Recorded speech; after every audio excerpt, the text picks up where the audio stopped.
कहानी की शुरुआत के नाम के एक लड़के से होती है जो स्टेशन पर अपनी ट्रेन का इंतजार कर रहा था और तभी उसकी नजर अपने बचपन के दोस्त केटो पर पड़ी। लेकिन इसके बावजूद भी उन्होंने आपस में कोई बात नहीं की। तभी अचानक एक शराबी गलती से रेलवे ट्रैक पर गिर गया और केटो तुरंत ही उसे बचाने के लिए कूद गया। लेकिन केटो के लिए उसे अकेले खींच पाना काफी मुश्किल था और इसीलिए उसने प्लेटफॉर्म पर खड़े सभी लोगों से मदद की गुहार लगाई। यहाँ तक कि उसने के का नाम लेकर उसे बुलाया, लेकिन वहाँ मौजूद लोगों में से कोई भी उसकी मदद के लिए आगे नहीं आया। लेकिन इसके बावजूद केटो ने अकेले ही उस शराबी को वापस प्लेटफॉर्म पर चढ़ा दिया और ठीक उसी समय एक ट्रेन तेजी से उसकी तरफ बढ़ रही थी। ये देखकर के तुरंत ही अपने दोस्त की मदद करने के लिए भागा और केटो को ऊपर खींचने के चक्कर में वो भी ट्रैक पर गिर गया, जिसके कुछ ही सेकंड बाद उस ट्रेन ने उन्हें कुचल दिया। वो दोनों ही अपनी मौत को अपना चुके थे, पर अचानक उन दोनों की आंख एक सफेद कमरे में खुली जहां कुछ लोग पहले से ही मौजूद थे और इसी के साथ उस कमरे में काले रंग की एक बड़ी सी बॉल भी पड़ी हुई थी।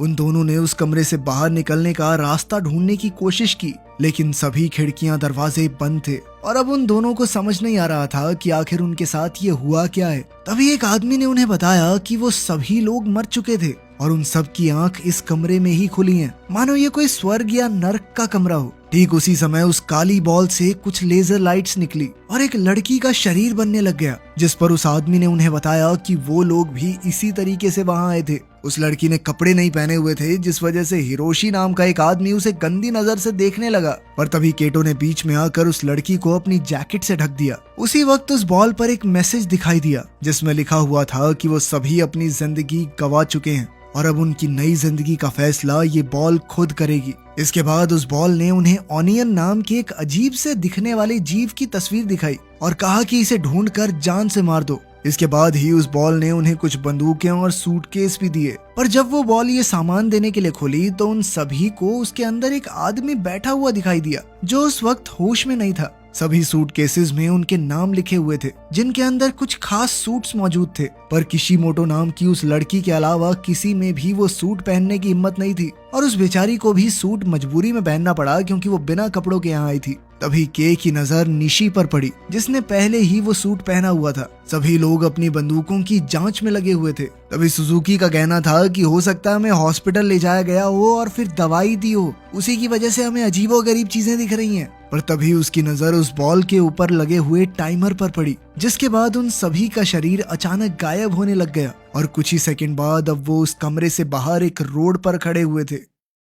अब उनमें से कुछ लोगों को लग रहा था कि शायद अब वो घर जा सकते हैं, पर तभी निशी ने उन्हें बताया कि असल में वो लोग अब अमेरिकन ट्राई आउट नाम के एक टीवी शो का हिस्सा थे। ये शो दरअसल उसके ही पिता का बनाया हुआ है। इस शो को जो भी जीतेगा उसे $1,00,000 का इनाम मिलने वाला था। साथ ही उसका कहना था कि वो खुद अपनी मर्जी से इस शो पर आया है और तभी उसने पास ही में खड़े एक लड़के की तरफ इशारा करते हुए बताया कि यही वो इंसान है जिसे हम ढूंढ रहे हैं, यही ऑनियन है। ये सुनते ही सभी लोग तुरंत उसकी तरफ भागने लग गए, लेकिन केटो और किशिमोटो वहीं पर खड़े रहे। उधर उन लोगों ने ऑनियन को घेर लिया, लेकिन वो लड़का शुरुआत में मासूम होने का नाटक करने लगा, लेकिन फिर उसने अगले ही सेकंड उन पर थूक कर हमला कर दिया, जिसके बाद वो लोग उसके पीछे भागने लग गए। उधर के और उसके साथियों को ये समझ नहीं आ रहा था कि आखिर वो सभी लोग वहाँ पर अकेले क्यों थे और सभी रास्ते गोल गोल क्यों घूम रहे थे। तभी अचानक से वो ग्रुप उनके पास से गुजरा और इस बार केटो और किशिमोटो भी एलियन के पीछे भागने लग गए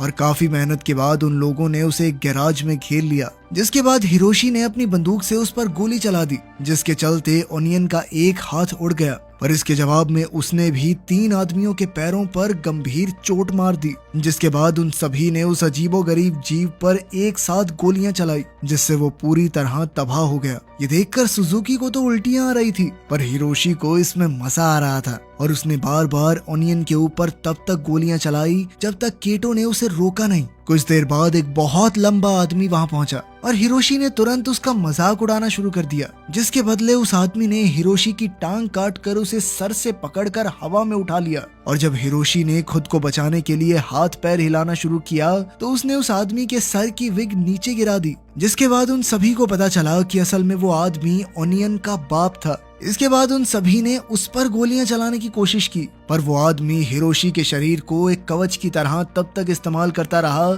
जब तक वो फट के टुकड़ों में बट नहीं गया। इसके बाद उसने अपने लंबे लंबे नाखूनों से उन सभी को मारना शुरू कर दिया।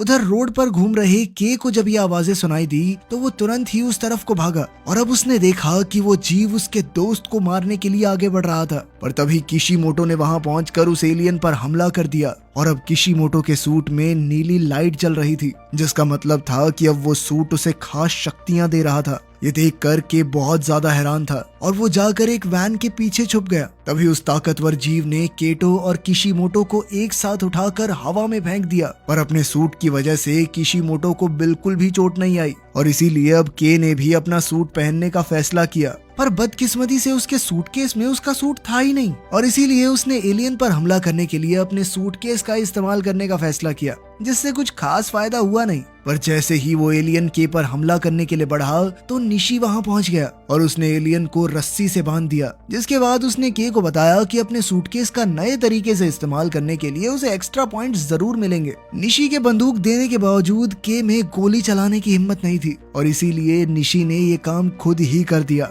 इसके बाद उन चारों को वापस उस कमरे में बिना किसी चोट के निशान के भिजवा दिया गया और कुछ देर बाद सुजुकी भी वहां पहुंच गया, जिसके बाद निशी ने उन्हें बताया कि जब तक वो लोग पूरी तरह से नहीं मर जाते तब तक उन्हें वापस इस दुनिया में बिल्कुल ठीक करके भेज दिया जाएगा। और साथ ही उसने उन्हें इस बॉल का नाम गैंट्स बताया जो ये सब कुछ कंट्रोल कर रही थी। इसके बाद उन सभी को 0 पॉइंट्स के साथ साथ काफी सारी बेइज्जती भी मिली और वहीं निशी को 5 पॉइंट्स मिले, जिसके साथ अब उसका टोटल स्कोर 79 था। और अब उस बॉल में मरने वालों की तस्वीरों में हिरोशी और उसके साथियों की तस्वीरें भी जुड़ गई थी। ये सब देखकर निशी काफी खुश था और इस बात से गुस्सा होकर केटो ने उसका गला पकड़ लिया। अब वो जानना चाहता था कि आखिर निशी ने बाकी लोगों को क्यों नहीं बचाया, पर निशी ने अपने सूट की शक्तियों का इस्तेमाल करके केटो के हाथ को जोर से मरोड़ना शुरू कर दिया। वो तब तक नहीं रुका जब तक के ने उसके ऊपर बंदूक नहीं तान दी। पर तभी अचानक वो लोग वापस अपनी दुनिया में आ गए जहाँ सब कुछ बिल्कुल नॉर्मली लग रहा था। पर रेलवे स्टेशन पर अभी भी 2 लोगों की मौत की खबर लगी हुई थी और जब के अपने स्कूल पहुंचा तो कई बच्चे उसका मजाक उड़ा रहे थे, पर वहीं कोजिमा चुपचाप उसकी ड्राइंग बना रही थी। साथ ही उसने के से दोस्ती करने की कोशिश भी की, पर के ने उसे कोई खास भाव नहीं दिया। उस दिन के ने केटो के पुराने एड्रेस पर जाकर उसे भी ढूंढने की कोशिश की, पर अब तो उस एड्रेस पर सिर्फ एक पार्किंग लॉट था। इसके बाद वो उस गली में गया जहां वो मिशन हुआ था। उसे वहां कुछ सबूत तो मिले लेकिन गैराज पूरी तरह से साफ था। तभी उसकी नजर किशिमोटो पर पड़ी, जिसने उसे बताया कि उसे भी सब कुछ याद था। साथ ही उसके पास वो सूट भी मौजूद है, जिसका मतलब साफ था कि वो लोग सपना तो नहीं देख रहे थे। इसके बाद किशिमोटो ने उससे उसके घर में रहने की इजाजत मांगी, जिसके लिए के तुरंत ही तैयार हो गया। घर पहुंचकर उसने बताया कि असल में वो पहले अपने बॉयफ्रेंड के साथ रहती थी और जब ब्रेकअप हुआ तो उसका दिल टूट गया, जिसके बाद वो शराब पीकर कब बाथटब में डूब गई उसे पता ही नहीं चला। जिसके बाद अचानक से उसकी आंखें उस गेम में ही खुली, वो भी बिना कपड़ों के। किशिमोटो के पास अब भी केटो की जैकेट थी जिसमें उसकी डायरी भी मौजूद थी। जब के ने उस डायरी से उसका नया एड्रेस निकालने की कोशिश की तब जाकर उसे पता चला कि केटो असल में जमानत पर बाहर था। उधर केटो को नींद में भी उस अजीबोगरीब जीव के सपने आ रहे थे और जब वो घबराहट के मारे बाथरूम में गया तो उसका छोटा भाई आयुमु उससे उसका हाल चाल पूछने आया, लेकिन केटो ने उसे झूठी तसल्ली देकर वापस भेज दिया। जैसे ही आयुमु वहां से गया ठीक उसी वक्त केटो के और उनके बाकी साथियों के साथ साथ 3 नए लोग उस सफेद कमरे में पहुंच गए, जिसमें एक औरत, एक बूढ़ी दादी और एक रोता हुआ छोटा बच्चा शामिल थे। तभी गैंट्स ने उन्हें उनके आज के मिशन के बारे में बताया, जिसमें उन्हें तनाका नाम के एक एलियन को खत्म करना था। साथ ही निशी ने उन्हें ये भी बताया कि वो लोग कभी भी गैंट्स से नहीं बच सकते और जितने भी लोग मरेंगे उतने नए बुला लिए जाएंगे। और ये बात सुनते ही के और केटो समझ गए थे कि निशी ने कल उन 3 लोगों को बलि का बकरा बनाकर इस्तेमाल किया था, लेकिन तब तक निशी और बाकी 2 लोग गायब होना शुरू हो गए थे, इसलिए बाकी सभी ने तुरंत ही अपने हथियार उठा लिए। दादी और वो छोटा बच्चा सबसे पहले एलियन के सामने आए और उस एलियन ने बड़े ही आराम से गाने सुनते हुए उन्हें जान से मार दिया। और जब के वहां पहुंचा तो वो अपने सामने पड़ी लाश को देखकर डर गया। उस वक्त भी वो एलियन वहीं खड़ा होकर बाकी लोगों का इंतजार कर रहा था, पर बदकिस्मती से के का एक हाथ और गोली अभी तक नहीं आया था और जैसे ही एलियन ने उस पर हमला किया तो वो अपने सूट की बदौलत बच गया और फिर ऐन वक्त पर उसने भी अपनी बंदूक से एलियन पर हमला कर दिया, जिसमें उस एलियन का रेडियो टूट गया, जिसके बाद वो बहुत ज्यादा गुस्से में आ गया अब उसने निशी को इनविजिबल मोड से बाहर लाने के लिए एक जोरदार हमला किया, जिसके चलते निशी एक वेंट के जरिए नीचे गिर गया। जिसके बाद उस एलियन ने उसके ऊपर चढ़कर उसे इतनी जोर से मारना शुरू किया कि उसका सूट तक टूट गया। तभी केटो ने बीच में कूदकर उस एलियन को रोकने की कोशिश की और जैसे ही वो दोनों जमीन पर गिरे तो उस एलियन ने एक बार फिर केटो पर लाइट से हमला करने की कोशिश की, पर केटो ने अपने सूट की ताकत से उसे हवा में उठा दिया। उधर के निशी को देखने के लिए जब उसके पास पहुंचा तो निशी ने उससे कहा कि 100 पॉइंट कमा कर मुझे दोबारा से जिंदा कर देना, जिसके बाद उसने अपना दम तोड़ दिया। उधर उस एलियन ने केटो को मुक्का मारने के बाद अब किशीमोटो पर हमला करने की कोशिश की, पर एन वक्त पर केटो ने बीच में आकर उसे बचा लिया। वहीं के उस एलियन पर गोली चलाना चाहता था, लेकिन उस वक्त वो एलियन उसके दोस्तों के बहुत ज्यादा करीब था। जब वो एलियन केटो को शूट करने लगा तो किशीमोटो ने उस पर एक पाइप से हमला कर दिया, जिसके बाद वो किशीमोटो को मारना चाहता था, पर किशीमोटो ने उसे रोकने के लिए उसे लात मारने की कोशिश की, जिसके बाद उस एलियन ने उसे उठाकर केटो की तरफ फेंक दिया। साथ ही वो एलियन के को मारने के लिए भागा, पर सूट से मिली शक्तियों की मदद से के ने उसे छत की तरफ फेंक दिया। और जब उस एलियन ने दोबारा हमला करने की कोशिश की तो के ने उस पर हावी होते हुए लगातार मुक्के मारना शुरू कर दिया, जिससे उसे काफी ज्यादा नुकसान हुआ। जब उस एलियन ने के को शूट करने के लिए ताकत इकट्ठा की तभी अचानक के ने उसके मुंह में बंदूक घुसाकर फायर कर दिया और इस तरह उस एलियन के छोटे छोटे टुकड़े चारों तरफ बिखर गए। इसके बाद वो लोग जल्द ही उस सफेद कमरे में वापस आए। अब के 7 पॉइंट्स के अलावा किसी को भी कोई पॉइंट नहीं मिला और साथ ही गैंट्स ने उसे बताया कि 100 पॉइंट्स पूरे हो जाने के बाद उसे 2 ऑप्शन दिए जाएंगे, जिसमें या तो वो अपने किसी साथी को इस गेम में वापस जिंदा कर सकता है या फिर वो किसी की भी याददाश्त मिटाकर उसे असल जिंदगी में दोबारा जिंदा कर सकता है। अगली सुबह जब के की आंख खुली तो उसने अभी भी वही सूट पहना था और अब वो उसकी शक्तियों को और अच्छे से जानना चाहता था। इसीलिए उसने अपने मामूली कपड़ों से उस सूट को ढककर शहर भर में अपनी शक्तियों की प्रैक्टिस करना शुरू कर दिया। उसी शाम के को कोजिमा का फोन आया और उसने के को कॉफी के लिए बुलाया, जहां वो उसके लिए एक स्केच बनाकर लाई थी, जिसे देखकर के ने उसे बताया कि जब वो छोटा था तो वो केटो को बदमाश बच्चों से बचाता था। उधर किशीमोटो केटो की जैकेट वापस करने के लिए उससे मिली, जहां केटो ने उसे बताया कि असल में वो जेल अपने बाप के कत्ल के इल्जाम में गया था, जो दारू के नशे में उसके छोटे भाई को बहुत ज्यादा मारता था। कुछ देर बाद केटो ने न्यूज में देखा कि पुलिस गैराज में हुई तबाही की जांच कर रही थी और उसी शाम खाना खाते वक्त आयुमू ने उसे बताया कि कुछ दिनों से उसे सपने आ रहे हैं कि उसका भाई कहीं गायब हो जाता है, जिस पर केटो ने उसे भरोसा दिलाया कि मैं कहीं नहीं जाने वाला।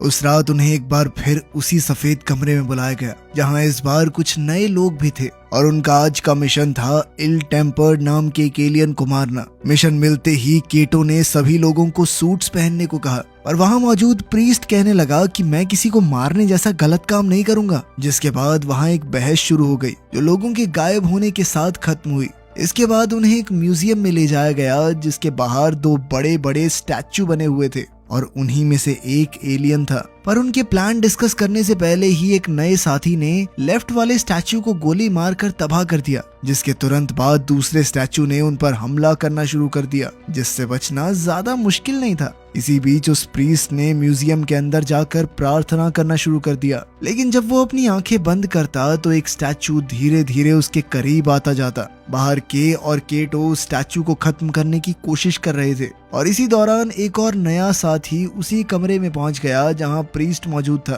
तभी के ने सभी लोगों को वहां से दूर जाने को कहा, जिसके बाद उसने स्टैचू के नीचे से स्लाइड करते हुए उस पर एक गोली मारी, जिससे उसका एक अंग फट गया और वो सीधा एक नए साथी पर जा गिरा। अब स्टैचू कमजोर हो गया था तो के ने सीधा उसके चेहरे पर गोली मारकर उसे खत्म कर दिया। इस बार वो अपने काम से बेहद खुश था, लेकिन केटो को ये खुश होने का मौका नहीं लग रहा था, क्योंकि इस सब में उनका एक साथी मर गया था। लेकिन के मुताबिक इसमें केटो की गलती थी, क्योंकि उसने के कहने के बावजूद सभी लोगों को वहां से दूर नहीं किया।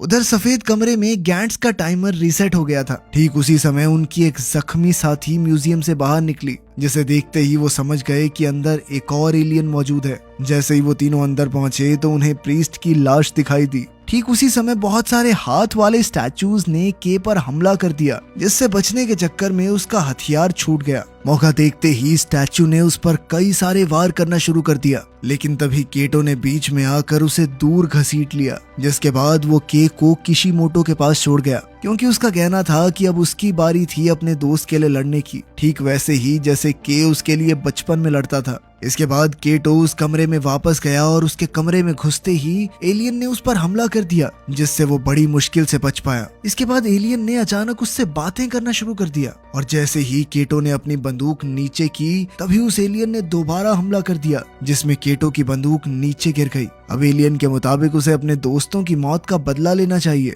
पर ठीक उसी समय पर किशिमोटो ने उस पर गोली चला दी और एक जोरदार धमाका हुआ, पर बदकिस्मती से एलियन उस हमले से बच गया था। फिर उसने किशिमोटो को उठाकर दूसरी तरफ फेंक दिया, जिसके बाद उसने अपने सभी हाथ खोलकर कई सारी तलवार निकाल ली, जिसे देखकर केटो ने भी अपने सूट से एक ब्लेड निकाला और उस स्टैचू पर हमला करना शुरू कर दिया। पर यह साफ था कि वो एलियन केटो से कई गुना ज्यादा शक्तिशाली था, और उसने केटो पर कई सारे हमले करके उसे हवा में उछाल दिया। पर तभी किशिमोटो ने बीच में आकर उसे पकड़ लिया, जिसके बाद वो खुद उस एलियन पर हमला करने के लिए गई, पर उस एलियन ने उस पर एक साथ कई सारी तलवारों से हमला कर दिया, जिसके बाद वो केटो की बाहों में गिर गई। साथ ही मरने से पहले उसने केटो को किस करने की कोशिश की, लेकिन इतना करीब आने से पहले ही उसने अपना दम तोड़ दिया। इसके बाद गुस्से से भरे केटो ने भी उस पर हमला करने की कोशिश की, पर एलियन ने उसे भी मारकर हवा में उछाल दिया। अपने दोनों साथियों को ऐसे मरता देख के बहुत ज्यादा गुस्से में आ गया। अब उसने अपने सूट को एक्टिवेट करके उस एलियन से लड़ना शुरू कर दिया, और इसी बीच उसकी नजर ऊपर पड़ी एक गन पर गई। जैसे ही वो बंदूक लेकर एलियन पर हमला करने लगा,